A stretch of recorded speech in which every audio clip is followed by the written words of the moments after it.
Best piece of advice for someone looking to get their first laundromat, I would say find all the local stores in your area within like a 10 or 20 minute drive. Go into those stores and just try and create a friendship with the seller. If there's no one in there working, maybe there's a phone number on the wall somewhere. Just touch base with them, make a touch point, and also familiarize with the store. Like, dude, when I first walked into that store, the first store, I was like, I didn't know what was a washer and what was a dryer. And that sounds crazy to me now, but like, that's the reality. Like, I was answering the phone for a year and a half, and I couldn't take one more phone call. Like I was on the verge of becoming mean, and but I always thought, because I'm such a hard worker, I'm like, no, it needs to be a real person.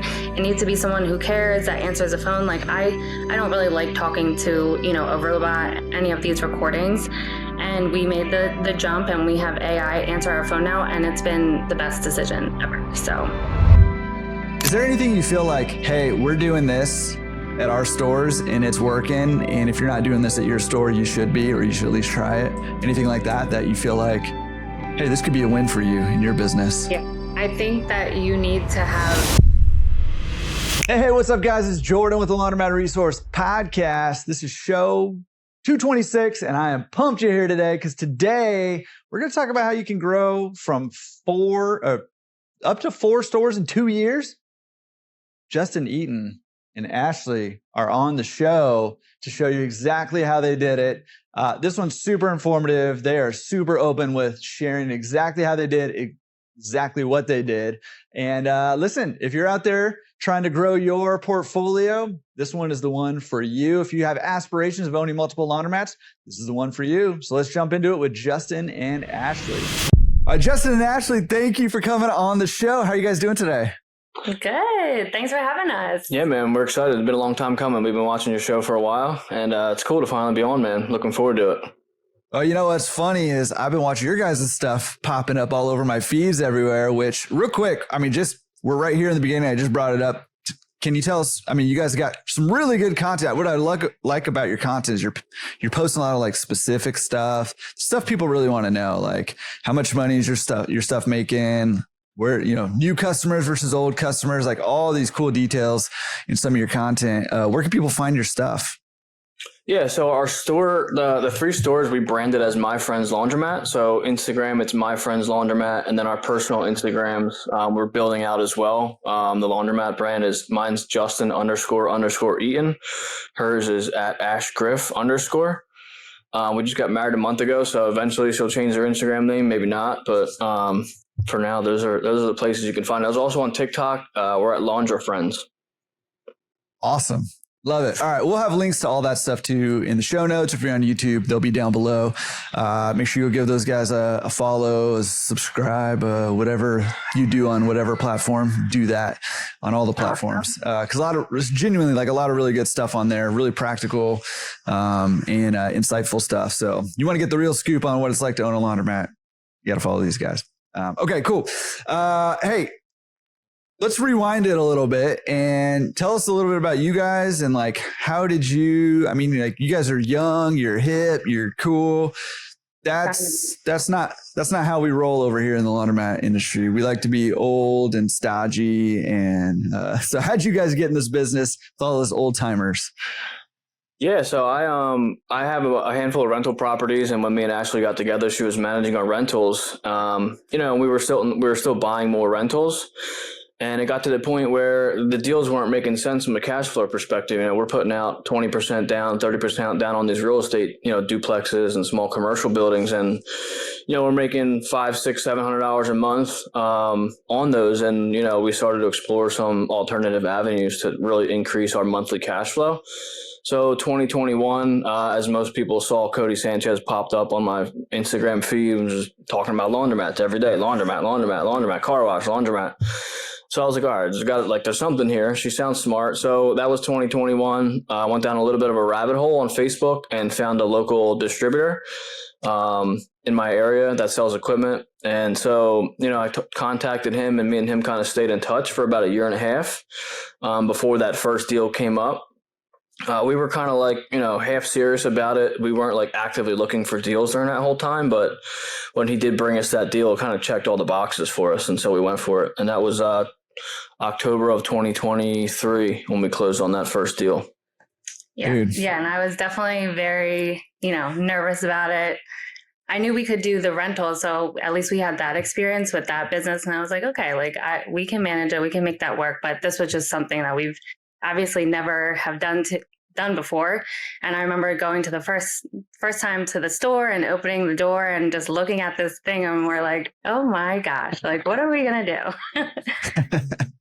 Yeah. Well, and I'm glad you said that because I don't know, you go and watch your content, you guys are pros, you're running your stores, really well, and you guys are doing well in your stores. And, it can be difficult for people when they are trying to get into their first one to say, well, these guys got it figured out. They know how to do it. But, I remember my first store, I was scared. I've told the story before, but I got a picture of my wife and I were holding the keys up with the laundromat in the background. It's all dumpy. Half the lights are out, wood panels mismatching on the walls. And I was scared to death. I had no idea what to do. So, this is a figure outable business, right? I am curious. So I like investing in real estate too, but I had, similar experience where I'm oh man, there's a lot of benefits to investing in real estate. Still a huge fan of it. But when it comes to cash flow, in my mind, the average real estate deal can't touch the average laundromat deal. But I'm curious, how do you feel about real estate versus laundromats? Are you still fans of real estate investing? Are you all in on laundromats? Kind of where are you at with those? As far as the industry goes, I also have my real estate license. So I feel real estate and laundromats are both, like you said, it's all old school. No one wants to innovate it. And I just found that fascinating that, both of these things that we kind of got into just needed a total revamp technology wise and everything. So. Yeah, I would say we'll always buy real estate. I love real estate, and real estate has great long-term benefits. You get the tax benefits. The tenants are paying down the debt. The property value is going up, just historically based on appreciation. So I think if you can combine the two, use your, put some of your cash flow away that you're making from the laundromats, buy real estate maybe less often than you would otherwise, but still pair that, real estate, investing with laundromats, and you can really hit that long-term wealth benefit that comes with owning real estate. And then you can, take the cash flow from the laundromats and kind of hit both aspects of it. Yeah. And if you can buy, real estate, a laundromat with real estate, which we did on our fourth store here, and we can talk about that as well. But that was kind of a home run deal, and we obviously were hitting both kind of aspects with that. Yeah. And I also really like more commercial real estate versus residential real estate. And I always say, from managing tenants in residential real estate, I'll take a laundromat customer over a long-term tenant any day. So Most of them. Yeah, most of them. Well, no, and that's interesting too, because that you say that. I'm working on 2 commercial buildings right now, trying to get those under contract. But I think commercial real estate investing is not the common one, right? People either talk about single family, rentals, or apartment complexes, which are, I guess, technically commercial. But it's interesting that you are talking about commercial, because it doesn't get brought up quite as much as the other asset classes. Just out of curiosity, what do you like out of commercial?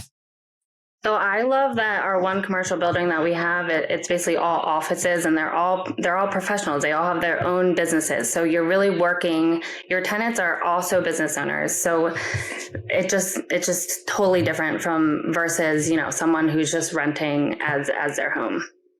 Yeah. Yeah. Out of curiosity, how'd you learn about commercial real estate? Put a deal in the contract and figured it out as we went. Yeah. That's what I like to hear. That's what I like to hear. Learn by doing. How did I find that deal? It was on LoopNet, and then it was on there for 2 years, and I happened to know the broker who had the listing, and I was like, what's up with this? It's a professional office building that was not touched since 1985. The people who occupied it were people that owned the business, and they were selling it because they were closing their law firm. And so I reached out to the broker just on a whim. I was like, I saw this deal's been on the market for 2 years. It was way overpriced. And I met him out there, and he's like, here, listen, here's the price. This is what they're willing to take. And it was $150K less than the list price. And I was like, I'll sign the paperwork tonight if you can get it done fast enough, because it was just such a great deal. And that was our first commercial property. And then we bought two or three more on that street. It's like a small downtown area and like a B+ area that has a lot of runway for development. And the two others are mixed use, like up and down, like upstairs an apartment, downstairs is commercial. So we felt really good about that specific area long term as well. So, and the property values there are, like the residential space, are $600 to $1 million now. So it's been great. We bought that property in 2021. So yeah, but that was after, it was after COVID, and everyone was like, oh no, like everyone's going to be working from home. Like your office space is dead. Yeah. Mm-hmm. Yeah. Exactly. So and we got in then. Yeah, and it was like one of those buildings where like you could kind of parcel out like sections of it, which is kind of how we did it. We have 4 different tenants in there that take up different offices. So it's perfect. We love that property and project. Yeah, but then we had just had a child, and we were like, you cannot work with a child. You need an office space. So I was like, I think it's going to be, it's going to be necessary. So yeah. Yeah, well, and kudos to you guys. I mean, that's hard to do, right? Of like you're buying when other people are selling, and you're buying when people are saying, "Oh, that whole asset class is basically dead." Like that's what people were saying. 2020, 2021 was like office space is done. Everybody's working from home from now on, right? And we've now seen that that's not really the case. Most jobs, I think, have gone back to the office by now. So interesting. Well, I wanted to kind of go down that little rabbit trail because little known fact, I'm a commercial real estate agent in California, which I don't really talk about a lot, but I really like commercial real estate.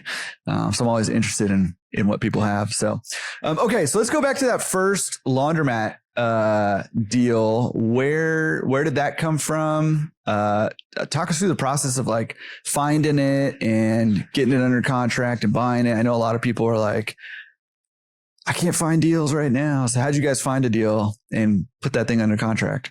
Yeah. So like I said, after I found out that laundromats were a business that you could buy and own, I contacted this broker who I found on a Facebook forum, or not a broker, I'm sorry, a machine distributor who I found on a Facebook forum.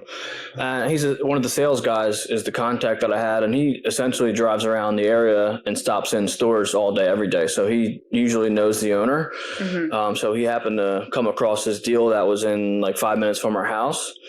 One of those, typical zombie mats like you were just talking about yours. The lights were flickering, the paneling, half the machines were out. He brought me the deal.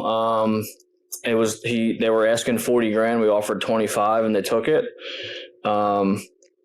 We knew that we kind of couldn't lose just because the environmental impact fees and like the sewer tap fees around us, if you're starting from scratch, are like $5 to $7K per washing machine. Mm-hmm. And so for us to buy that store and, get that fee grandfathered in, we knew that worst case scenario, if we had to sell the store for the cost that, we were into it for, we would have no problem doing that.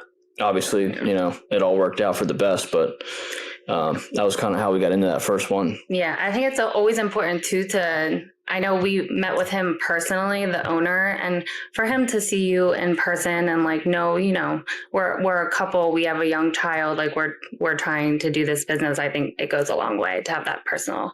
Yeah, with the seller, it wasn't like some, he didn't have some, professional people come in trying to buy it. Like we went there with our son. I think he had his grandkids there the first day we met him. Yeah. Older guy was just tired and ready to let go. So it really worked out kind of for both of us. Yeah. Yeah. Well, and that is like in like the age of like AI and automation and all that stuff, like and this is true in real estate too, right? It's like, this is still a people business, right? And if you can put some FaceTime in with the owner, if you can make a connection like that, you got the grandkid connection, you got, maybe you guys reminded him of when he was younger or, those kinds of things. And like that stuff makes a real difference. And not only, I know this was like a relatively small deal and, I don't want to like pretend like 25K is a small amount of money. For most people, it's a lot of money. But relatively for laundromats, it's a small deal. And, But even on larger deals, like you'd be surprised if you make that connection with people. A lot of times you can win out over all cash deals or higher bids. I see that happen a lot. Yeah. Okay. So, go ahead. Yeah. Part of my not networking, but like, we're always looking to buy more deals. And so there's this one store that's right down the street from our commercial properties. And same exact thing, what you're talking about. I went in there the first time. Actually, I texted him the first time and he's like, I don't know who you are. I'm not looking to sell my business. I love what I do. And that was like 6 months before I first went in there and talked to him, and he didn't know it was even me who had texted him. Like, so he didn't put that together. But I just went in there. I was like, hey, like I'm Justin. I'm doing a development project at that time right across the street. I was putting we had bought a one-story commercial building. We got approved for a second-story apartment. So I was doing that project, and it was right across the street from that laundromat. And I was popped in, and I was like, hey, I'm Justin. I was like, I'm doing this project across the street. He's like, yeah, I've been watching it. And I was like, oh, we also own, I think at that time we just had the one laundromat. So we also own a laundromat in Voorhees. And like, I never said like, hey, like, you're looking to sell. I just created the relationship more so with him. Like, I'm a laundromat owner myself, like kind of shot the stuff with him a little bit and talk business. And then I was like, yeah, just listen, if you're ever interested to sell like down the road, definitely keep me in mind. If you need help with anything, like I'm usually in the area. Just more so created like a friendship with him. And then he was a big sports fan. We're big sports fans, and like Eagles were getting ready to play in the championship game. So we were talking about that. And then like, I just know from all that, when he goes to sell that store, I'm going to be the first person that he calls. Absolutely. Yeah. And that's, go ahead. Yeah. Yeah. And I was going to say with the first store that we bought, that the guy, he said that he's like, hey, I've gotten other, offers since you have put it in, but I want to stick with you guys. So. Yeah. Yeah, huge. And I mean, that's your hack. Like if you're out there trying to find your first deal, and we'll get there, but, and I think you guys have seen this. I definitely have seen this, and I've seen this happen a whole bunch, but once you get that first one under your belt, subsequent ones become easier to find, at least maybe not get depending on the situation, but you can at least find them. They come to you easier. Yep. But yeah, if you're looking for a hack, if you're looking for a secret, there's no silver bullet necessarily, but if there was one, it's probably putting in FaceTime with people, which obviously is more work, more time, more effort, but if you're looking for that deal, that's the way to get it. Okay. So it sounds like this deal, it was like a zombie mat, needed work. What did you guys do to it? Did you run it as is? A lot of people, I'm kind of surprised. I'm curious what you guys think. I'm kind of surprised. Most people are like, run it as it is for a little while and then figure out what changes to make and make it. So did you guys do that, or did you make changes right away? How'd you approach it? We closed the store the first day. Like we closed on it and then we closed the store itself. Yep. Okay.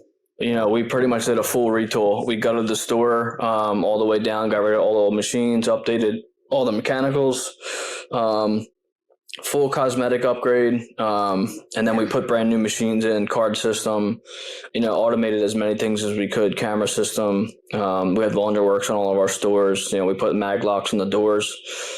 So we shut it down day one, jumped directly into the renovation. We didn't think it was worth keeping, just because of the condition it was in. And like, half the machines didn't work. We were in there and customers were, having issues. So we didn't want it to be a headache from day one. So we're like, let's just close it down, jump right into it. We come from experience in real estate where we've done development projects and rehab projects before that I GC myself. So we just kind of ran that same play and like learned a little bit as we went in terms of like, the differences for laundromats. Obviously there's a lot of mechanical changes that had to be made to upgrade from old to new machines. But yeah, we took it on right away.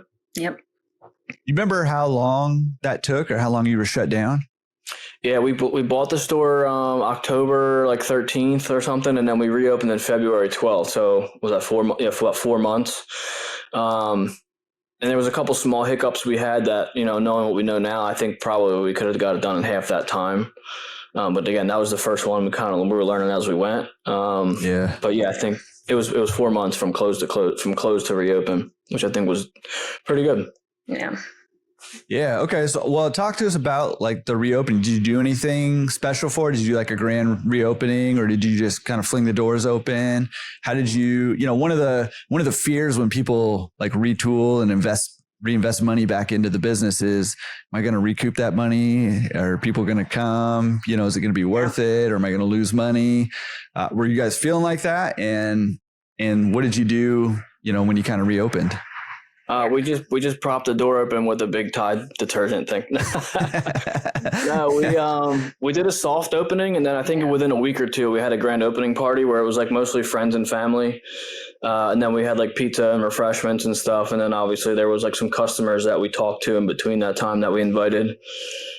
We were like, I think we relied a lot on our Google business profile. And I think we made an event on that to let people know, that we were having this party. And we also did some raffles. We raffled off like a TV and some laundry products. So that was really cool. Yeah, we did a ribbon cutting ceremony with the town. Mm-hmm. We had like Chamber of Commerce or whatever. We signed up for that. And then the mayor came out. Yeah. So we did all that cool stuff. We did a direct mail campaign as well to let people know when we were going to be opening. So that was like very interesting to go through that whole thing. My best friend, she actually is in marketing and she helped us out with all of that. So that was awesome to be able to work with her through all of that too. Yeah. Okay. So you did all this renovations, new equipment, rehabbing the place, all that. You do a soft opening, you do a grand opening. How was the response? I mean, did people show up? Was it, were you feeling good about it, or how did it go? Well, I'll never forget the first day when it was like our soft opening and we were watching the cameras, and I think, so we open at 6 a.m. every day. And I think this guy came in, I want to say very early, like I think it was like 6:30 or 7. And at that time we were going to the store and unlocking and, opening the doors ourselves. And we would like watched him on the camera and he was at the kiosk and we were like, oh my God, like we have a customer. So I'll never forget that moment. Yeah. I was like, oh, it worked. Like one person came to the store and spent $10. Yeah. But no, I think the community loved it. It took time for it to ramp up, obviously. Mm-hmm. But once the word got out, like, we were pulling a lot of customers from these other 2 stores that were local. Yeah. And I would say it was pretty positive. I think, we probably broke even like within 2 or 3 months, and then we were turning a profit by month 4. Yeah, we were cleaning the store ourselves, I think for the first 6 months, yeah. Which is crazy. And that, definitely allowed us to make a profit faster. With our newer stores, we have cleaners right away. So I think that does impact, making a profit a little bit later. But yeah, since we opened that first day, we've never not had not one person come in our store. So I'll take that as a win. Yeah. Yep. That's a huge win. Yeah. Mm-hmm. I think it was Lloyd who was on the podcast, and he said like the first day or two, 0 people came to his store. Oh no. Talk about like after retooling and everything, talk about like a gut punch, feeling awful. That's but we were still we were still super nervous. I know I was very nervous about because I kind of related it to mortgage payments with our rentals. We had that equipment payment and it was, $4,000. And I was like, oh my God, like our mortgage isn't even this expensive. None of our rental properties is this expensive. Like how are we going to pay this? So I was super nervous about that. Yeah. It looked like a big, chunk to have to pay every month. But we hit our projections, and even when our distributor, like our sales guy, was the one who gave us the initial pro forma, mm-hmm. and we understood, all right, he's selling this equipment and he's making money on this. How honest is he being about this pro forma, right? So we kept that in mind, and we were like, all right, listen, even if it does 75% of what he's projecting, it still makes more sense than a rental property.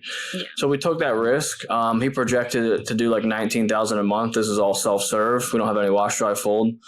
And I remember telling people at the grand opening party, like my friends and stuff, that the store's projected to do like $19K a month in revenue. And in my mind, I'm like, man, just don't know how that would be possible. Yeah. And this month we're probably going to break 30,000 for the first time. So it's been crazy. Yeah. All right. Congrats. That's huge.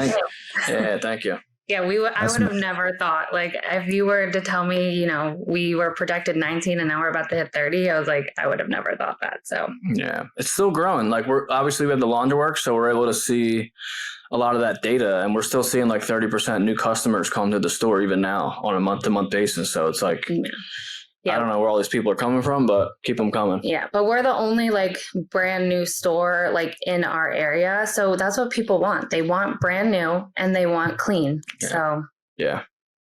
Well, I mean, that's a great point. So, I mean, let me ask you guys this question, because I get asked this question all the time. And, you know, probably it depends is the correct answer, but I'm just kind of curious on your thoughts on it of, do I do partial retooling and fix certain machines, or do I do them all at once, even though it's going to be this, you know, make you want to throw up price tag, most likely, to do it all at once? What's your guys' take on that?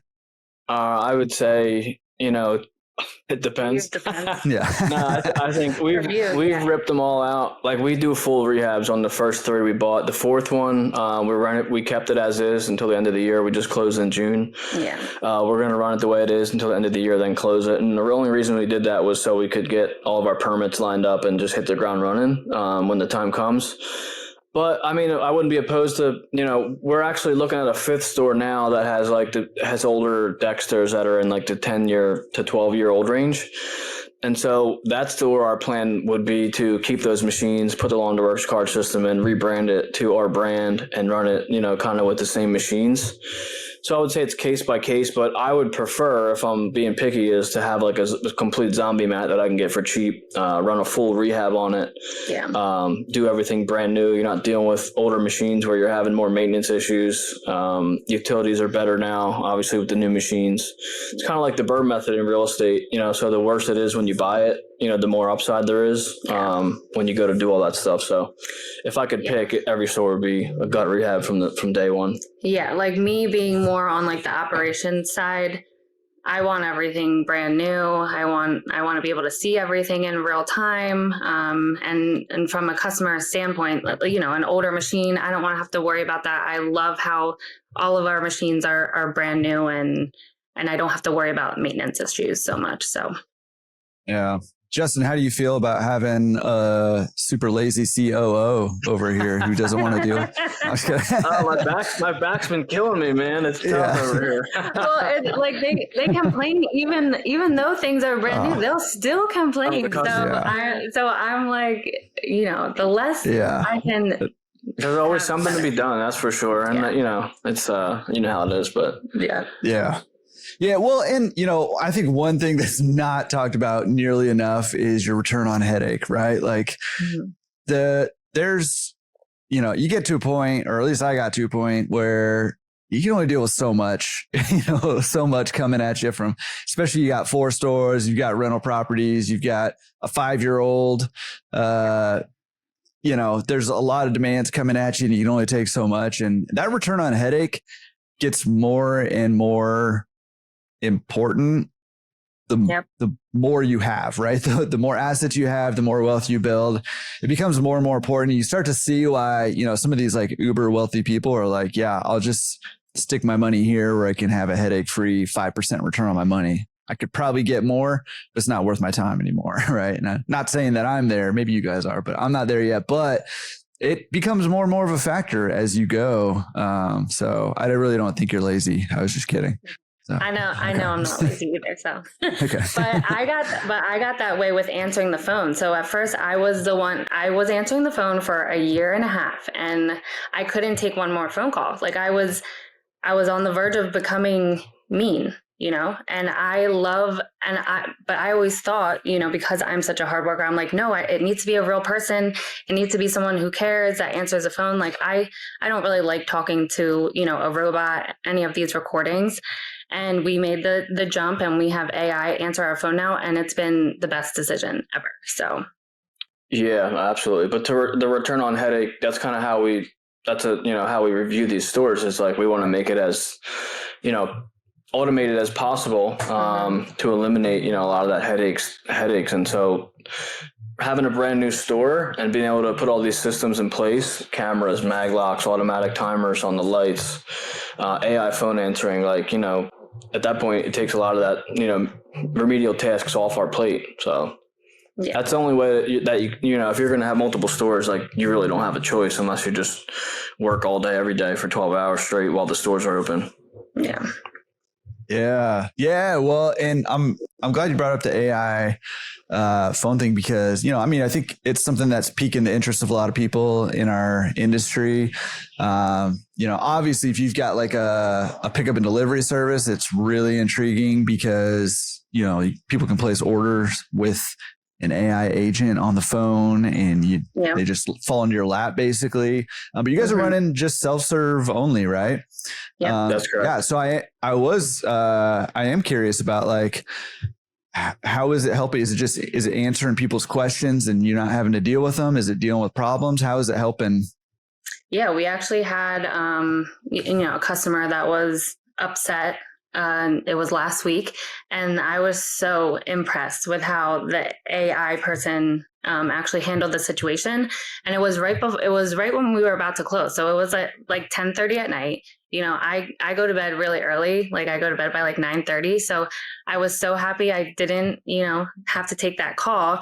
We do have like a customer service hours between 9 and 9, and no one really follows them. Like they'll still call anyway. But just the fact that I had all that information when they called, they told them they're going to let the owner know. And then we just followed up with them in the morning and, smoothed it over, and everything was great. Yeah, I would say most things in the laundromat customers, nothing's like urgent to where it's like you have to attend to it like right now, unless there's like somebody in there causing trouble. But I would say, just not having to answer the phone for I don't want to say stupid questions, but a lot of them are like, oh, what time are you open? Well, do you have wash dry fold? There's stupid questions that if you just did looked on our Google page, like you would already know this. So like just not having to hear her phone ring when we're home together. For simple stuff like that is like, that makes all the difference. And then when there's things that need to be attended to, like we get emails right away. We use Bella from Rick Rome, his program. I actually found out about that from your podcast, so shout out to Rick Rome on that. It's been good so far. We're just still training the brain there of Bella for our store specifically, but she does like take initiative and like ask certain questions and answer things in ways that like it seems like a human would, because some of these things she's asking, we didn't train it that way. It's like intuitively it just does it, which is kind of crazy. So it's been good, man. Really successful for that so far. Yeah, and I love how it also will give you like a summary at the end of the week, and give you like suggestions, like hey, people keep calling about wash dry fold. Like, is that clearly like noted on your website and everything? And I'm like, yeah, it is. But everyone just always but it's also nice to know that if we did ever want to do a wash dry fold, there's so much demand for it in that area. So return on headache. It's not there yet. Yeah. Return on headache, man. I love it. I'm stealing that. I've heard that before. Yeah, it can get like tempting, right? To like add more things and obviously sometimes there's lots of times there's a reason to go after it, go get that business, go do the pickup and delivery, go do the drop off. Obviously that there's a lot of upside to that part of the business, but it depends on kind of what you're looking for. And it can get tempting to pull you away from your focus. Yeah. It's one of the things I think the Williford brothers does really well. They're self-serve only. They don't offer wash and fold. They don't do pickup and delivery. They just have a bazillion stores. And that's just, they're like, that's our lane. We're going to stay in it. And that focus, can bring you a lot of success, I think. Yep, that's where we're really leaning towards. Like there's actually a space that opened up right next to ours first laundromat, and we're like, oh my gosh, we could put more machines in there. We could start the wash dry fold, and then pick up and delivery. Then we're like, do we really want to do that? And then we're talking to other operators that have it. They're like, they've all shut theirs down. They're like, it's not worth it. Like, if your self-service doing good and like, you're not looking for additional headache, like it's not even worth it. Like, especially if you're growing other stores, like you said, with the Williford brothers, like that's kind of the model that we see ourselves going after as well. So, I don't think you can have like multiple stores and have wash dry fold tacked on to each one unless you have like a full-time manager operator that, that's at that store. And we really don't see that model for us, at least not right now. Yeah. And I love with, our machines, everything you can get done in under an hour. So people, they can come in and come out, and time is everything. So I just love that they're able to get in and out so fast. Yeah. Yeah. And, just contrast it, like Dave, Laundromat Millionaire Men's, right? Like he went the other way. He started accumulating stores. I think he got to like 4 or 5. And then he's like, well, we already have these stores.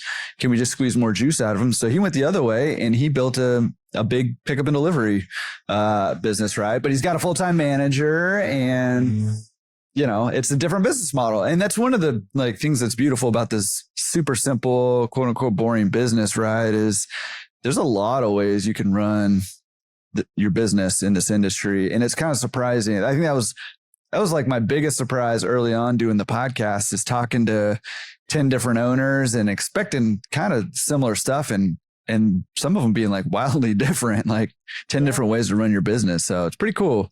You can set it up to run it how you want, like how you want to design your life. Sounds like that's what you're doing.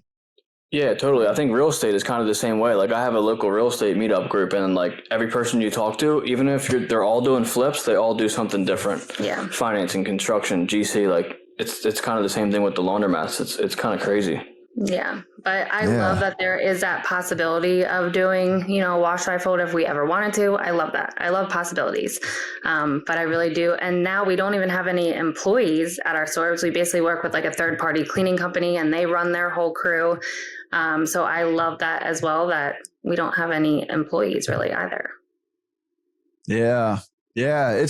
It's interesting because I do think that there's like this like fork in the road that's happening in our industry where you've got like, the model you're doing where it's like streamlined, a lot of automation, leveraging a lot of technology and tools, still high on the customer service, but just, more streamlined, more automated. And then you've got operations like Dave's where it's more like full service laundry center. We do everything. Bring your dry cleaning. We'll go pick everything up for you. We've got, I don't know, he's got a bunch of employees out there, right? So it's this interesting sort of like divide that's happening because we're seeing a lot of both of these models and having a lot of success with them, which is really just fascinating to watch right now. Pretty cool. Absolutely. Okay, so you guys snagged this thing. It sounds like pretty quickly it was profitable, or at least break even, and then sounds like it zoomed right through break even to profitable within a month or two. You guys have 4 locations right now? Is that right? Mm-hmm. I mean, didn't you say you bought that first one in 23? Yeah, we did. Actually, I think I just saw like your 2-year anniversary was like 4 days ago or 5 days ago from when we're recording this, right? From when we bought it. Yeah, that's correct. Yeah, from when you bought it. Yeah. Yeah. So 4 locations in 2 years? Is that? Go ahead. Well, the funny thing is that at the beginning of this year, we always like to set goals, for the year. And we're like, this is going to be our stabilization year. We're just going to, we're going to. Last words.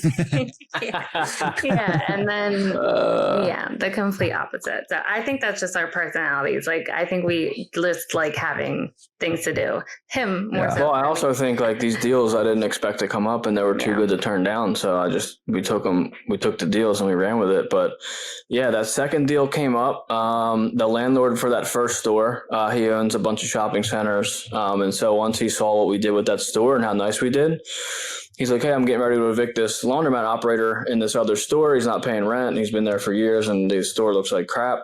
Why don't you go take a look at it? Yeah. Took us about 4 months to commit on that just because it was a little bit farther away from our house. So we talked to some of our friends who came on as operations partners who lived over there. Put that deal together. That was a huge project. The third store came from our machine distributor that we got that store for free. Actually, the landlord just wanted someone to sign a lease. And the fourth store came through one of those partners that we had on the other store. So yeah, things snowballed quick. Mm-hmm. I would rather these deals be spread out a little bit just to kind of take some of the mental, free up some mental space for me and everyone. But you can't pick and choose when these deals come. Like, if we would have turned these down and then, I'm out here like looking for a deal and I can't find one. So that's the way I see it.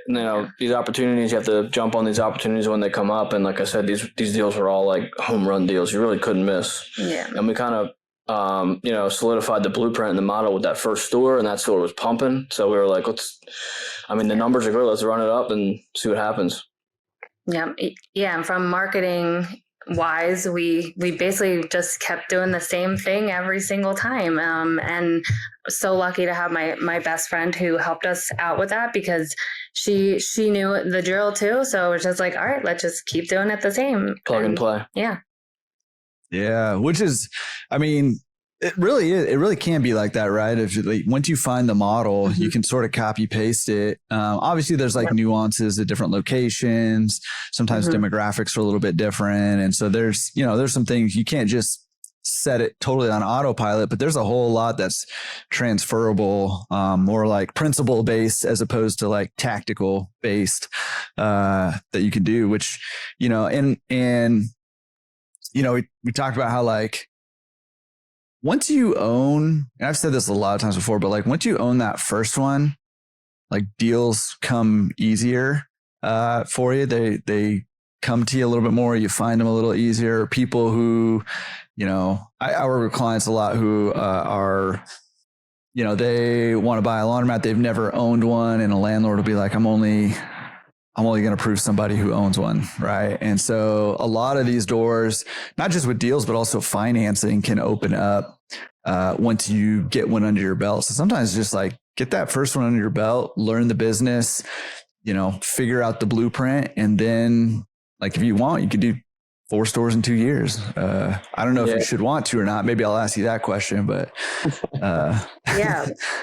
Absolutely. Yeah, I would say like the branding and stuff has been all the same. So like to not have to think about, what color are we going to paint the walls? Like, what are we going to do over here? Like, what signs are we going to put in the store? Oh my gosh, the signage in the store. The signage, yeah. The window graphics, like not having to think about any of that now, it like makes it so much easier. It's like, all right, everyone knows what's going on. This is the name. This is the branding. This is the color, the paint. These are the vendors. These are the cheapest to print. The people who do our graphics, like we have all of that.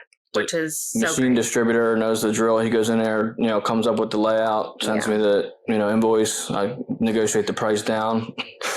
and then, it's been relatively seamless. And this 4th store we're getting ready to shut down and redo is our biggest one yet. That's like $300,000 rehab inside, and then like $800,000 worth of equipment. So that one's going to be a beast. And, but I think we're super prepared based on, what we went through with these other stores. So we're looking forward to that. And also I'm like, even with the second store, I was like, let's open. Like as soon as we are ready to open, let's open. Like the first one, I was like, everything has to be perfect before we open. Like, oh no, and now I'm just like, open the door now. Like tell them to come in. Figure it out as we go. Some things. Exactly. Yeah. But yeah. Yeah. Well, it's funny too, what customers will tolerate, sometimes. I think I've told the story. I don't know if I have actually, but one time my first store that I had, which was like a nightmare, but it flooded. There was literally like 4 inches of water on the ground, and I didn't know. And somebody finally called me, and it had been like that for like 2 hours before I even found out. And I live like 45 minutes away. So by the time I got there, it was like 3 hours of flooding. And I get there and the store is like packed. People had their like shoes off and their pants rolled up or their skirts hiked up, and they're like doing laundry. Honestly, I believe it.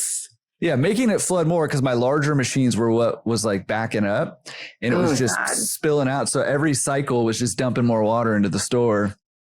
Wow. But they just kept on keeping going, and people going. kind of helped me push water out of the store. I don't know, man. They'll just tolerate a lot. I mean, obviously that's not a good thing, but I was just like, what is happening right now? I would not be doing laundry here if it was me our third right store now. Flooded like that, and someone called us and let us know. So it's nice that they called. Well, I think that kind of lends itself to like the laundromat business. Like that's why a lot of these operators that are older just don't care, because they know that the customers are going to come in and do laundry no matter what. So it's like, why are they going to reinvest in their store when it's going to, it would make more if they reinvested, but they're like, I'll just run it into the ground and eventually I'll sell it for cheap or close it down. So it's like, they don't want to reinvest in their store, and that creates the opportunity for the younger generation to get in there and kind of change the culture of the laundromat ownership. Yeah, our first store, like literally all the machines, like half of them weren't working. Like you walk in there, the lights are flickering, and people were still doing their laundry. There was a guy sleeping in the back. There was someone sleeping in the back. I was like, but people were still coming in, and I'm like, still using the machines. Yeah. Yep. Yeah. Well, and it really it makes it so it's like easier, for someone who wants to do it the right way. You can really capture a lot of business, because most of the stores, if you find a store that's, even if you're close to other stores, if you can put out a better product, like it's going to take time, but these customers are going to find you and they're never going to stop going there. Yep. Yeah. And it really can be, depending on your market, obviously, and who's around, but it really can be pretty low hanging fruit in a lot of markets still to this day. It's changing, and it's changing at an increasing rate, I think, because there's more people like you guys coming in saying, oh, there's a boatload of money to be made here just by treating people right. Taking care of the basics. Oh my gosh. That's what I say. Yeah. It's literally the basics. And same thing with cleaning. It's like, something in my mind, it's clean or it's not clean. Like I don't know how hard that is, but every laundromat I go into, I see like 20 things that I'm like, oh, this could be cleaned. You could have dusted that. You could have done that. And we're very detail oriented at our stores. And that's why we have so much success. So. Yeah. Yeah. The devil is in the details there, and honestly, like one of the things I find hardest about running a laundromat, especially when I was doing a lot of the stuff, I know you were cleaning for like 6 months and stuff, is like that whole sort of like franchise experience, like the same experience every day, which means just finding that routine of keeping everything clean, keeping everything working, and then just over and over, keep that routine, keep that routine. And like when you're like an entrepreneur or like a visionary, like that kind of like that over and over on the operations is tough. And then when you're not making money either and doing that, it's very tough. It's tough. But I was a waitress for 10 years, and it's interesting that same repetition of how I would greet every single one of my tables, it's how I greet every single one of my customers. So I have my spiel, like the same one that I would, obviously it's different from the waitress, but the same way I would approach that, I do it. Instead of the menu, I'm telling them, hey, this is how our store runs and how it works. And I found great success with that as well. Yeah. Yeah. So what's it been like getting 4 stores in 2 years? I mean, has it been easy because you have the blueprint and you're just copy pasting, or has it been overwhelming? Like, what's it been like? I would say it's a little stressful. We get overwhelmed at times for sure when we're like trying to, especially when it comes down to like the finish line, when you're trying to get the store ready, like the punch list stuff seems to take the longest, and like getting everything ready to like open the store, going to the township. So like it always seems to be like leading up to the opening, and then like after that, the store kind of starts doing its thing. I mean, there's obviously times where it's stressful, but that's kind of what you sign up for as a business owner in general.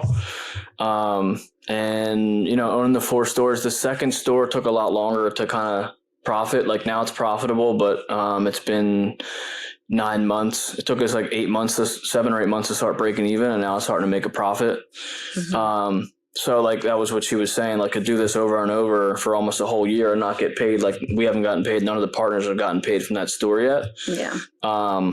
That's tough sometimes to swallow. But we obviously just keep the long term in mind. Like we know that store is going to do it's going to crush it once it's, up and like stabilized all the way. Yeah. So just kind of staying, grounded in that and knowing that the process like just has to play out.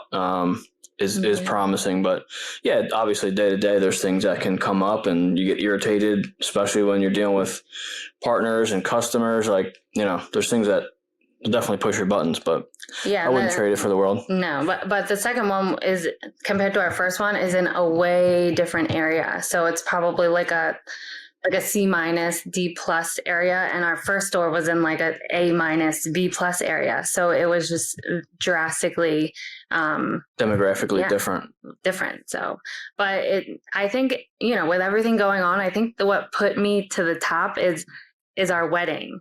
Oh yeah, we got married. It was like, let's do all of this and then also get married. And that's what put me over the edge. So I don't recommend that. You can't pick when the deals come. That's right.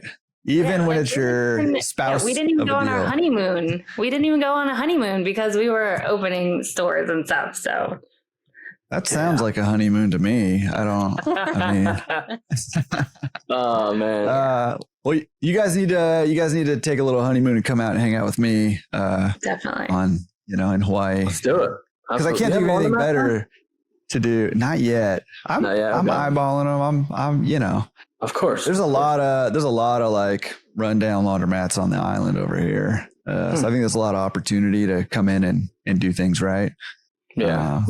It's just finding that deal. But I can't think of anything better for you guys to do on your honeymoon than hang out with me. So actually, it's funny. We wanted to go to Hawaii for our honeymoon, but we don't have we were like, all right, we'll go for 10 days, but we don't have anyone that can watch our son for that long. So we put it off. We might try and do it next year as our 1 year anniversary, and plan it a little better to where we have full coverage. So. But yeah, we were talking about going to Hawaii. I actually wanted to go there during COVID, right before COVID hit. I was going to propose in Hawaii, and then COVID happened, and then obviously everything changed. Well, instead of proposing, let's just buy some laundromats. Yeah, Pretty much. No, I did both actually. Yeah. Okay. But that's funny. Every time we would refi, a property or something, I would always make the joke, we would get that refinance check and I would be like, oh, this is going to be my ring. And then we would buy another property or buy another laundromat. And I'm like, all right, am I ever going to get a ring? Yeah. But honestly, I think it is always worth the wait. The more you wait, the better it will be. So. That's right. Well, and congrats, by the way, I know you're fresh off the wedding, so congrats on that. And thank you. If you want to bring your kid out here, I've got a couple kids that'll, keep them busy, surfing and there you go. At the beach, snorkeling for turtles, doing all that stuff. So, yeah, hell yeah, something to think about. I mean, speaking of you two and power couple vibes that you guys give off here, it seems like you guys have a little bit different roles in the business. Can you talk about do you guys have distinct roles, or is it kind of we take care of business together? How do you have that set up? Yeah, I'm more of the find the deals, analyze the deals, manage the projects, put together the acquisition plan, the remodel plan, structure all the equity, figure out how to finance it, who's putting money where, especially when you bring on partners. Like this fourth store we bought, we're doing a combination of seller financing, private capital, and then we're using Eastern funding for the equipment on that. There was a lot of moving parts, and structuring that whole thing was, a little stressful. But yeah, I basically I'm kind of the way I see it is I'm the visionary, and then, I kind of get everything up to the point, helping, finding the store, figuring out how everything is going to work, running the play. And then once it's up and running, Ashley kind of takes over most of the operations there. And then we have operations partners on the other stores as well, so they obviously help. Yeah.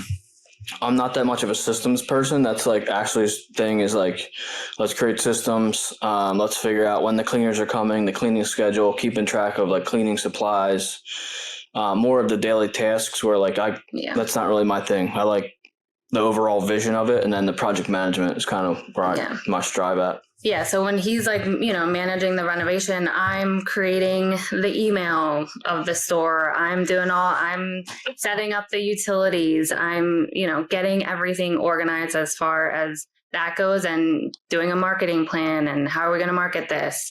And then once we do get open, then I'm definitely there more in person than Justin is. So I like to go into our store, at least twice a week to check in on the store, talk to the customers. I'm very big on customer service, and making sure I manage our Google business. So, all the comments from our customers, I'm kind of overseeing all of that. And then with all of the stores, I oversee all of our emails in that regards of the customer service and the operation. So. Yeah. Well, I don't know. Have you guys read Traction by Gino Wickman? Yeah. No, I read it was Traction, yeah. But the rocket fuel one was Rocket the other fuel one. Right? Was the one I was thinking of. You should read. I mean, you guys are kind of living it, but you should read it. That's the first thing that came to mind when you guys were talking about your roles. It's you got the, in EOS, which is the Traction kind of entrepreneurial operating system. You've got the visionary and you've got the integrator, and you guys have both that's the rocket fuel. That's of rocket fuel is having, I think a lot of times entrepreneurs tend to be visionaries and they like finding the deal. This is like me, like to a T, right? Like finding the deals, like putting them together, trying to find out creative ways to structure it, making it work. I do that just as a hobby. That's like my probably number one hobby, right? Is like looking at deals and doing all that stuff, right? But then when it comes to, like I even said, like running the day to day and keeping things consistent over and over, it's like death sentence, right? But yeah, dude, we're twins. We're basically twins when it comes down to that. I hate, not that I hate going to the store, but I'm like, I don't want to go there and like talk to people and look at the cleaning closet and see if the cleaners are doing their jobs and look at the lint trap, see if they cleaned it. Like I'd rather just look at new deals, So that's totally. And I love all of that stuff. And I love making sure that, we're organized and everything is and set. And I'm on it with the emails. I'm talking to our vendors. So God forbid the broom is hung in the wrong spot in the damn cleaning closet. Yeah. Somehow it's my fault. I get blamed for that, but I'll take it. But it's so important to have someone on site at least twice a week, every single week, and building that customer relationship. Like everyone knows me in our stores. Everyone knows Ashley, and people ask about me all the time. And even in the reviews, they always mention my name, and I take pride in that. So. Yeah, I would say as hands off as we make it seem, like we do go there voluntarily to like create that community and like, put a face behind the store and the brand. And that's super important. And that's a big part of why people come back as well, in addition to the, the store being what it is. So that's something I think a lot of people don't talk about, is that culture that you can build even with a self-serve store that's unattended. Like if you focus on it, spend some time there, if you go there on a Sunday for like an hour or two, you're going to talk to 20 or 30 different people possibly. So it's like, it doesn't take much to put that effort in. And I think that really can separate, operators as well. Yeah. And from that, you get like 10 Google reviews, like, 10 5-star Google reviews. And that's what everyone I think looks at in our area. So. Yeah. That's like money in your pocket. Yeah. But it's funny, Justin, appreciate what you got here, even though you do put the broom in the wrong spot. It is your fault. Because I didn't realize, it never even struck me that there's people like Ashley that like doing that stuff, right? I just thought everybody hated that. And I think most people who get started, you have to be that whole package. Like that's how it was for me, right? When I got started, I had to be the visionary and come up with the ideas and put the deal together and do all that. And then I had to go and like integrate it, put the plan in motion. And I felt like I was dying, doing that over and over for years. Right. And I didn't realize there were people. I remember when I hired my first admin to help me just with Laundromat Resource stuff. And I was like, I hired her and I was like, I'm behind on all this work. This is probably going to take you like a few weeks to like catch up on. And I was like apologetic. I'm like, really sorry to give this to you. And she did it in less than a day, all of it, and was like, loved it. And I was like, oh shoot. Like, wow. I had no idea. I had no idea. And it really is like the rocket fuel kind of concept there. So, it can be difficult, I think, to like work with somebody who's always bringing you deals instead of rings and, making you wait on your honeymoon because, of that. And it can be difficult with somebody who gets irritated because you put the broom in the wrong spot, or you're getting in the way of the operator. You're trying to help, but you're really like getting in the way of the system or whatever. But, man, if you can find ways to communicate and work together, like you guys are seeing it, you're living it, right? You got 4 laundromats, you got real estate empire building over there. You got a family you're building over there. Like, it's powerful. It's powerful. Yeah, totally. I always say I'd rather have assets over flowers any day. So there you go. Yeah. Maybe one day he'll buy you a flower shop and you can have both. You know what I mean? There you go. There's an idea. Sell flowers out of the laundromat. That's right. That's right. We really do like work like so like yin and yang, and he is just nonstop and I am nonstop. So I couldn't imagine if, one person trying to do everything that we both do separately. So Yeah, there would be a Yeah. lot of things that fall through the cracks, like the cleaning stuff. Like if she wasn't involved and it was just me, like there would be things that fall through the cracks, and like it might not seem like big things, but they would accumulate over time. And then at that point, like you said, it gets to a point where you have a mess and somebody has to figure it out. So it's been a good combo for sure. Yeah, and we definitely want to, document all of our systems and everything. Like that's the next thing I'm going to start working on. So then we can get a manager down the road, and I can just, hand them this playbook, and for all of our stores, we can have that playbook. So. Yeah, that's money. And I'm sure AI can help a lot with that as well, as just as you're kind of going through stuff. And, it might be interesting is like getting have you seen those Plaud devices? It's like put on your phone or you wear it or whatever, and it records like what you're doing or conversations you're having, stuff like that. And it gives you like AI notes and stuff like that. But I was just thinking if you had something like that and you're just going about your day-to-day business, you're just sort of narrating like crazy, talking to yourself, like everybody thinks you're schizophrenic or something, but you're just kind of like narrating what you're doing all day. That stuff could just like lay it all out for you. Here's your SOPs on how to do everything that you're doing. And I don't know, it'd be interesting. We're definitely going to have to look into that. I didn't know that was a thing. That sounds awesome, actually. Yeah, it's pretty cool. Okay, so I feel like I have to ask this question because you guys, like I said, you guys are really relatively young, and you've talked about real estate. You've talked about getting 4 laundromats. Like, how are you buying all this stuff? How are you affording it? How are you financing it? How are you funding it? Because that's like probably the number one obstacle people have to taking the leap and buying their first business or real estate, property or whatever, is like how to actually pay for this thing. So how are you guys doing that? So I started buying real estate, and I got involved with like flips in like 2014. And then I started buying rentals in 2017. I don't have a lot by any means. We have 5 properties, but I got that experience on how to structure, deals basically from doing this similar thing with real estate. And also, through that time, you're building equity, and you're building a relationship with the banks. Like they can look at your history. Okay, he bought this property here, he stabilized it, got the rent. So you really become bankable from that perspective. My day-to-day, I own a small engineering company. And so like I have income from that, and I've been doing that for long enough to where they use that. It's not a W-2 because it's my own business, but they use that as, my W-2 income. That's the way they would look at it essentially. And so all those things kind of lead up to how we financed that first deal. We had a duplex that we had just sold by chance like a month before this deal came up. We bought it right after COVID, so we got it for cheap. It wasn't in the area that we wanted to have a rental in long term, so we decided to sell it. The market went way up. We walked with about $150,000 in cash from that deal. And then that laundromat came up. The first one that we bought for $25,000. So we paid cash to buy it plus closing costs. We paid cash to renovate it.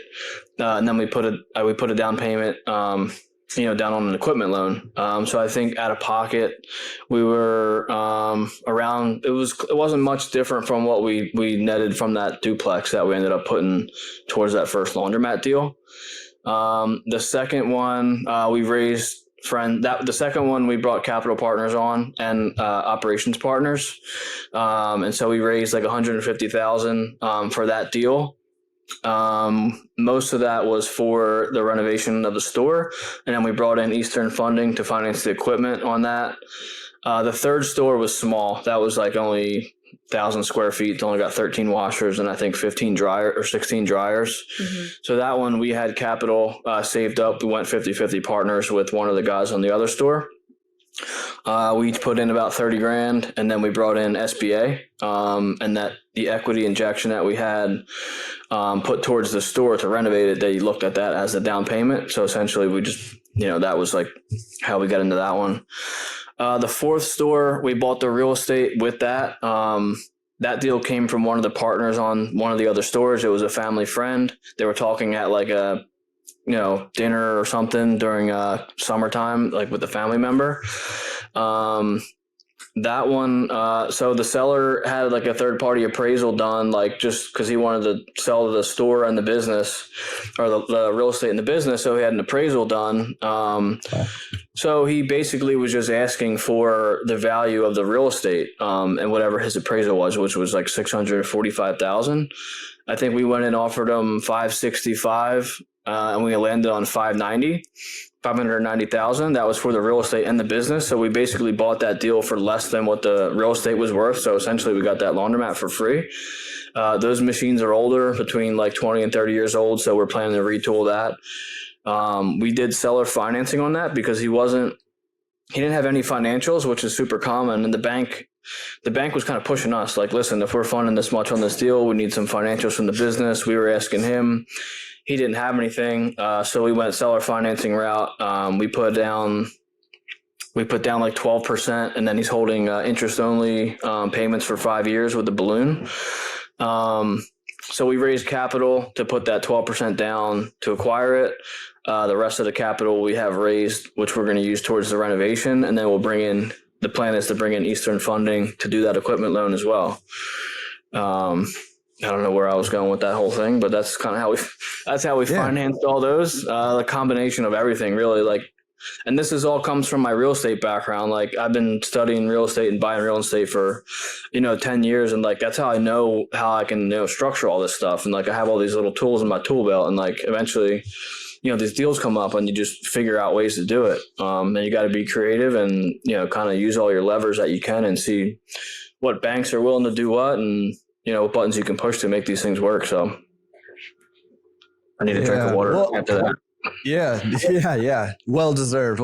No, I appreciate you taking us through all that. Cause like I said, I think that's a question that gets asked all the time. And you put it perfectly, right? Is like, you've done the work of accumulating tools, through the real estate stuff. I'm sure you've done a lot of like YouTubing or TikTok and whatever you crazy kids are doing these days to research stuff. And, but a lot of like reading and stuff like that, right? Of learning how to structure deals, how to make deals happen. Right. And there's a lot of ways, it's really easy to get fixated on a particular method. Like, okay, I can only do bank financing, or I can only do Eastern funding, or I can only do seller financing.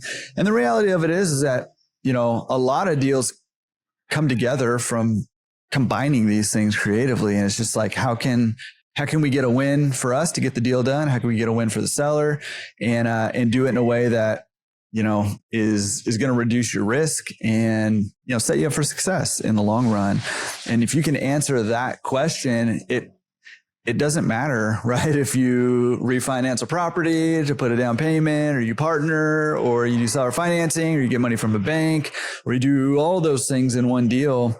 It's getting creative and figuring out ways to make it happen. But I will say that once you have that first deal under your belt, sellers get more apt to lend you money to buy their business, right? Seller financing. Banks feel a little more comfortable about lending you money once you get that first one in there. So not only do more deals open up, but also more options on the financing open up as well. So, yeah. Yeah, that's a good point. I think with our last store, that we had already had 3 when the sellers, wanted to give us seller financing. They wouldn't have done that if we hadn't had those other stores. So yeah, and also probably the way that you did them too, right? Like you're not running, you're not the slumlords of laundromats over there, right? You're doing a good job with the business, so he probably has a lot of confidence that you're gonna be able to pay him back over the next 3 to 5 years. Exactly. Yeah, I would say, they want to know that the seller or the lender or whoever's financing wants to feel comfortable with your experience. And if you have operator experience in that specific industry, like, they're going to be a lot more, comfortable lending to you versus somebody who's in their first store, So, it definitely lends itself to, buying more deals after you get that first one under your belt, not only from experience, but you can parlay that into, knowledge to talk to people and sellers and lenders and all that. Yeah. And then with our grand openings, we invite We invite our lenders to come to the grand opening parties of our new stores. We even, other people who are thinking about getting a laundromat, they come and they check it out, and it's really cool. Like the grand opening parties are just really special. Yeah, we invite the sellers, the landlords. Yeah. We try to get everyone there because, like, the sellers, and you can paint a vision, but like they're not, they can't see it necessarily. Same thing with the lenders. Like some of these lenders just sit there and underwrite deals or whatever, so they're not in the field. So like for them to come out and see your store, I'm like, oh damn, like this thing is detailed. Like they have all this stuff. It's not like a DIY laundromat. Like, that makes them comfortable as well. So then you bring that next deal. Unless it's SBA and they put you through the ringer either way, but it's a different story. Yeah. With the SBA, I remember overhearing a conversation, and he was like, "Hey, there's a laundromat right next door. Like, why do you guys think you'll be successful? There's literally one. Why wouldn't they just go to that one?" And I'm like, "Have you seen that store?" Yeah, half the glass is broken out of the freaking washers. Like, yeah. So yeah. But we also try to invite. We also try to invite like the mayor to our grand opening. Get the community involved. And that is so special too, because they come and they see what you're trying to do for the community. And it's really cool. They post it on Facebook or whatever too. And then people see that and lends itself to the community aspect for sure. Yeah. Yeah, I was just thinking it's weird because I don't remember ever getting an invite to one of these grand openings. So I would not advise coming to New Jersey from Hawaii, but I'll definitely send you the invite in the next one. It is a long way away, that's for sure. Yeah. You mentioned, and you kind of talked about this. I just wanted to bring it up because, again, this is like one of the most common questions I get. I mean, you mentioned, I think it was your third store that's your free store, quote unquote free store. Is that right? Yeah. Can you just talk about that? I mean, I know you kind of mentioned like how you found it. People are always intrigued by the free store. Everybody wants a free store or free, whatever, anything. Right. So can you talk about just like how that deal come about and how free was it once you're, done with it? Like, are you guys having to put any money into it or is it really free? Just out of curiosity for that. Yeah, so that one came from our distributor. So the sales guy, the equipment guy that we used for the first two stores, like we had obviously developed a relationship with them. That third store happened to be like less than 10 minutes from the second store. It's a dense area, so 10 minutes is kind of far, but he's like, hey, I have this other store that just came up. It's 10 minutes from the other store. I wanted to give you guys first crack at it. What happened was the building, it was like a small strip center. It had sold, and the old landlord was the one that was operating the laundromat. So when the new landlord bought it, he didn't want anything to do with the laundromat. He's in the restaurant business. So he just closed it down and pretty much like sat closed for a year. Mm-hmm. And then the landlord called his broker and was like, hey, put this up for lease. It's a laundromat. I just want to get somebody in who's going to operate the business. So the landlord called the broker. That broker knew the machine distributor. Machine distributor called us and said, hey, there's this store over here. It's close to your other one. I don't think the landlord is asking for like a key fee. He just wants you to sign a lease, basically. So then we drew up an LOI. And we signed a lease. That store, that's the smaller store. So that one's a 13 washer store. We did a full rehab there as well, although the mechanicals were in a lot better shape than the other ones. But we did a full cosmetic rehab. We did our branding in there, and then we put all brand new machines. So essentially, we got the business for free, signed a lease. We spent around $55 or $60K in renovations, and then put in the equipment, which was another $235,000, if I remember. I just made a post about this today, actually. And then we used SBA, and essentially the $60K was our equity injection as our down payment on the SBA loan. And so it was free, but obviously we spent money, we invested money there to get the business up and running and create, what we do. Yep. Yeah.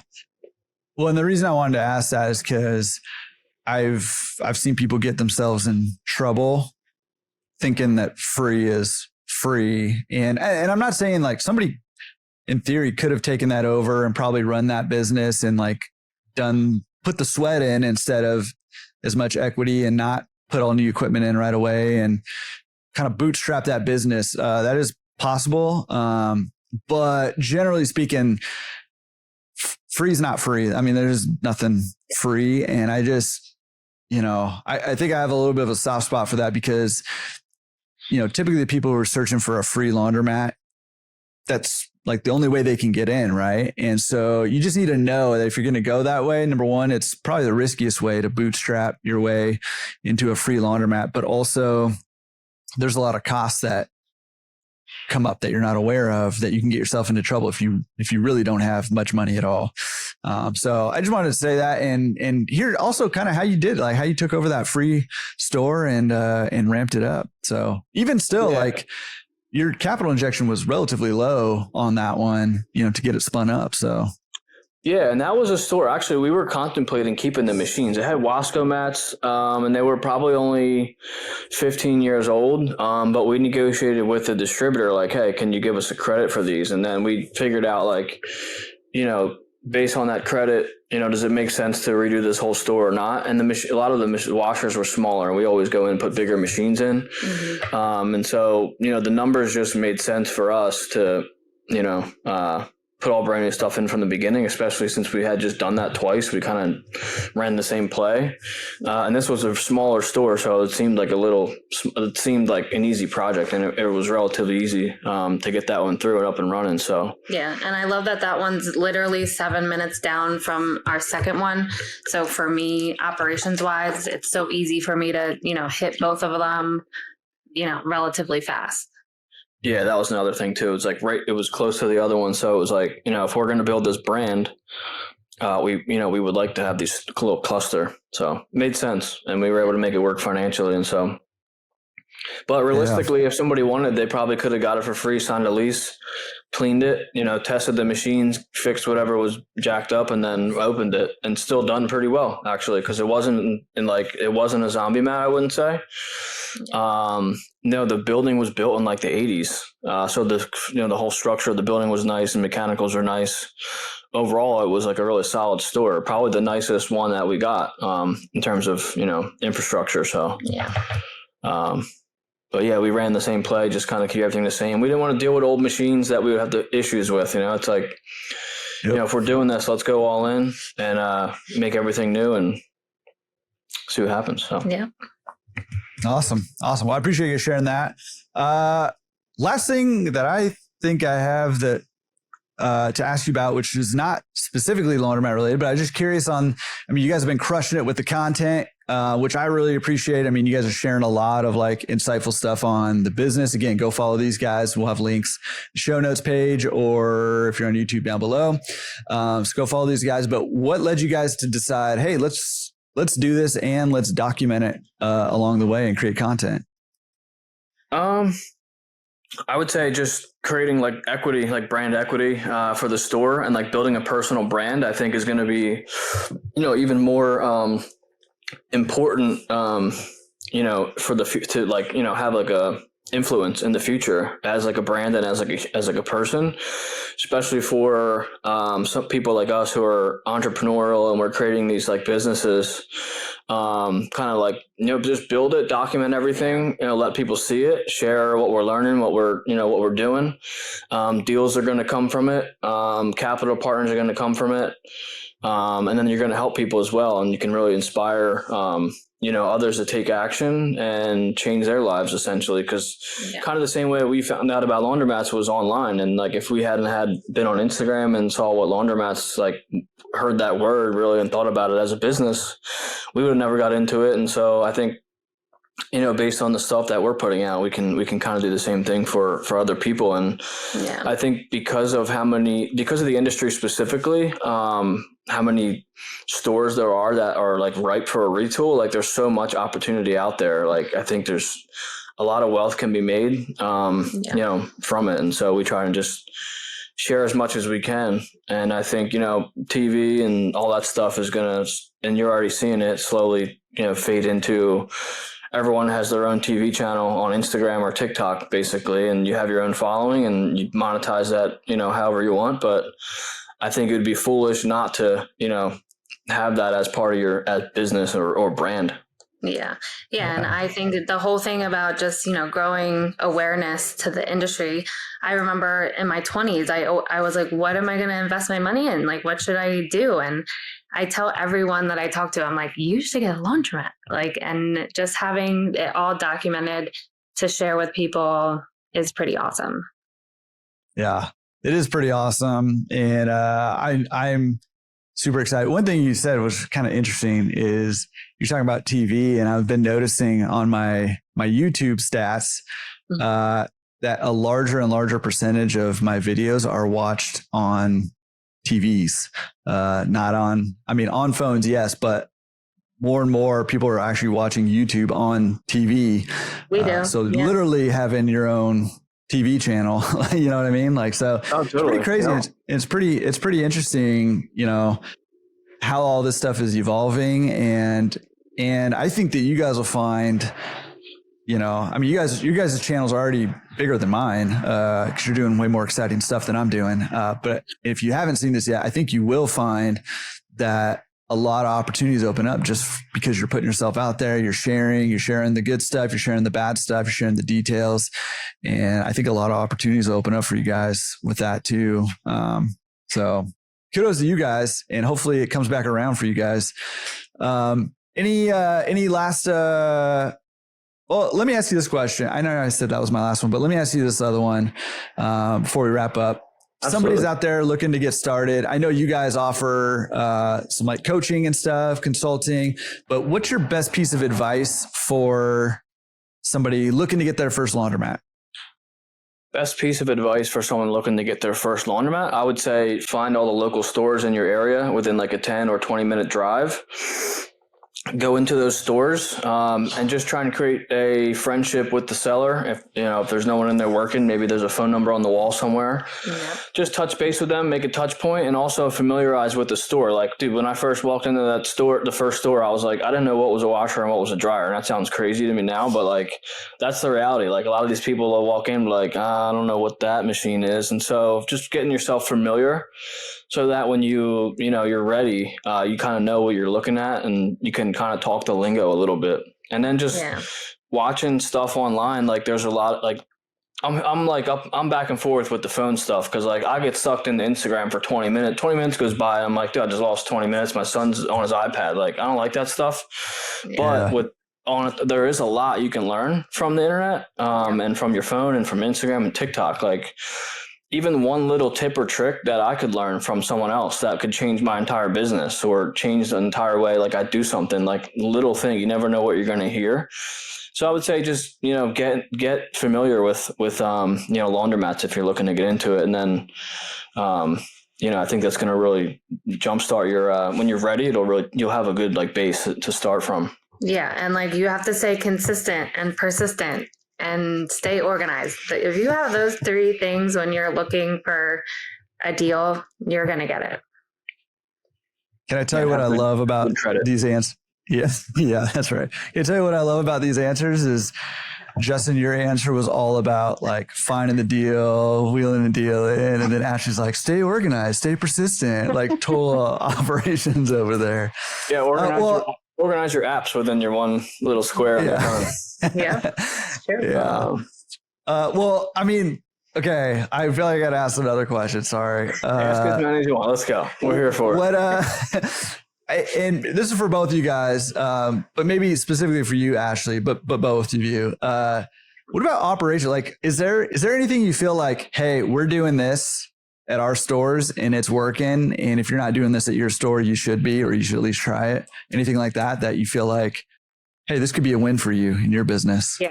I think that you need to have your store cleaned at least twice a day, every day. So I feel like some stores, they'll just have, like a nighttime clean or a morning clean. And we have that afternoon, I call it like a pickup, where our cleaner comes for a half hour, and they make sure the store is tidy. They check all the machines, like the soap containers, if there's any like clogs or anything to keep up with the machines. And I think that is just, we didn't do that in the beginning. And just to know that it's clean for my morning customers and for my night customers. I just love that. And it makes all the difference, I think, in having that second. It's also good to have, like, they have eyes on it. So if they see something out of place. But I would say the other things you would want to do is cameras. Like, you want to be able to watch it in real time. And if you can get Laundroworks in your store, like, we're absolutely thrilled with Laundroworks. We could see, all 3 of our stores that are card now. We can see everything in real time, see who's using what machines are open, what machines have this or that.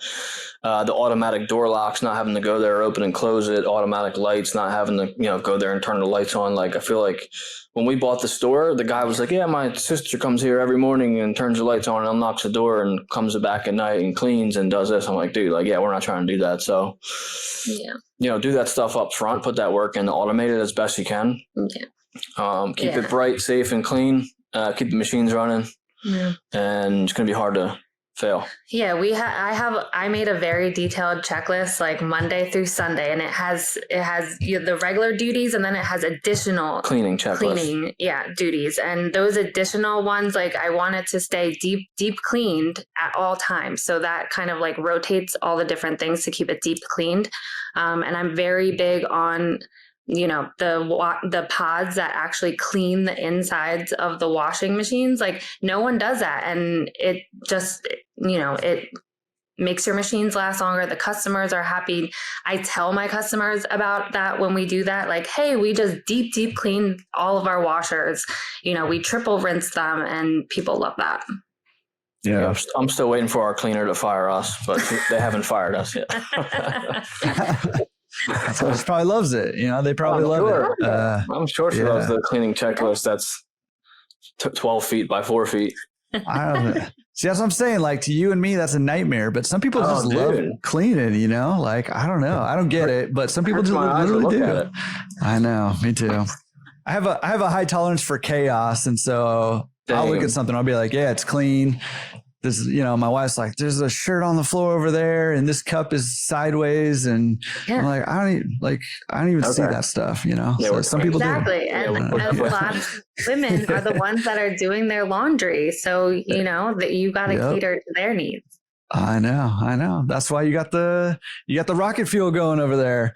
Yep. Well, guys, this has been awesome. Thank you for giving us like a peek inside your operation and finding deals and all that stuff. I mean, genuinely, it's because, people like you are willing to come and chat with us, that a lot of people, get the confidence to be able to, buy their first business and venture in and try to make a change in their life and make a difference and leave that W-2 or get that cash flow or find that financial freedom. Like, it's because of that. So I really appreciate it. And I really appreciate all the content you guys are creating. If you guys are out there listening to this or watching this and you want to see, under the hood with some numbers and stuff like that, go follow these guys. They're giving you the real stuff. So again, we'll have all those links for you, but guys, really, really appreciate you. Thank you so much. Thanks for having us, man. So much fun. Absolutely. Had a blast. Anytime. You guys are welcome. Anytime. We'll be back. Hope you loved that episode with Justin and Ashley. I know you did, because they rocked. These guys are awesome. Make sure you check them out on all their socials and YouTube and all that stuff too, because they're doing some cool stuff. And listen, all of this will be a waste of time unless you go and take some action. So pick something today, take some action, get out there and do it. And let's crush some goals this week. All right. We'll see you next week. Peace.